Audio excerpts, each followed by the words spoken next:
players in the crime chain, rapists, child molesters, wife beaters, and sometimes, with certain judges, the ones she called collaborators to their faces.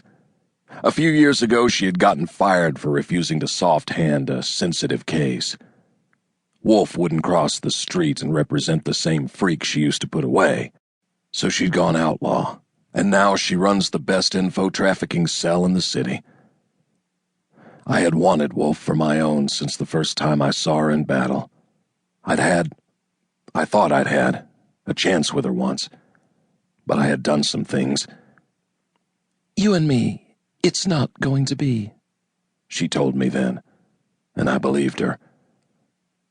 All that changed was what I did, not how I felt. My love for Wolfe was a dead star, lightless, invisible in the night sky, but always, always there. Pepper's big dark eyes told me she knew some of that, enough to count on anyway.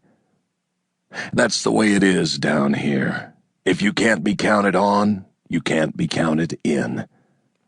"Here's all she could tell me on the phone," Pepper said. "Some man was shot more than once. He's in a coma and they don't expect him to live." So what connects Wolfe? "He named her," Pepper interrupted. "He told the police she was the one who shot him." When was this supposed to have gone down? "I don't know. I don't know anything more about it, not even the man's name. All I know is they're holding her at the precinct, and they expect to arraign her tonight." "She's got an alibi," I said, holding Pepper's eyes. "She's got plenty of those." Pepper snapped back, telling me I was standing at the end of a long line, and those ahead of me would come across a lot better in court than a two-time felony loser who had been declared dead years ago. "That's not what she needs right this minute. She needs to—" "You got a lawyer for her yet?" "No, I thought you might—" "Did she tell you to come to me, Pepper?" As if to answer my stupid question, the Rottweiler made a gear-grinding noise deep in his chest. "No.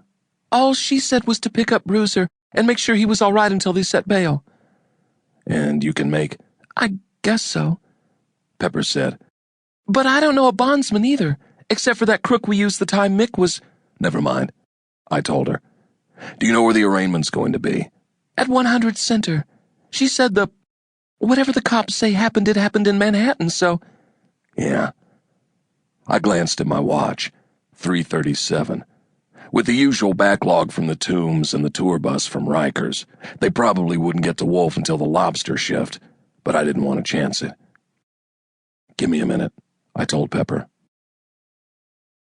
I went into one of the back rooms and pulled a clone code cell phone out of its charging unit. I punched in the private number I have for the only criminal lawyer in the city I trust. "What?" Davidson answered. "You recognize my voice?" I asked. I hadn't spoken to him in years, not since NYPD found a severed skeletal hand in a dumpster, right next to a pistol with my thumbprint on the stock. "I believe so." He spoke in the pompous voice he uses to distance himself from potential danger in conversations. "Help me out a little bit." "It's not my ghost," I said. "I've done some jobs for you and you've done some for me." "Do you have some, distinguishing characteristic I might recognize?" "Yeah, I always pay. And that cigar I just heard you light, it's probably from the batch I brought you a few years back." "Ha ha ha, very good," he said, chuckling. "You should have been a detective." "I need a lawyer. Not for me, for a friend. Being arraigned tonight, can you handle it?" "Can I? You mean, will I? Are we talking just for tonight, or—" "To the end of the road," I said. "First round TKO or a decision on points, any way it plays." "Would I know this friend of yours?" "Yeah, her name is Wolfe." "Wolfe? From Citywide, are you—" "I'm cancer serious," I said.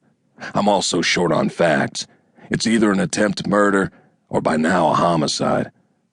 "Wolfe, are they floridly insane?" he said. "Unless you're talking a DV. Domestic violence, Wolfe? Come on, pal. Sure, she's not the kind of woman who'd take a beating from a boyfriend, but with that dog of hers, what kind of psycho would even try?" Now, the Vic was a stranger, but he supposedly made a statement.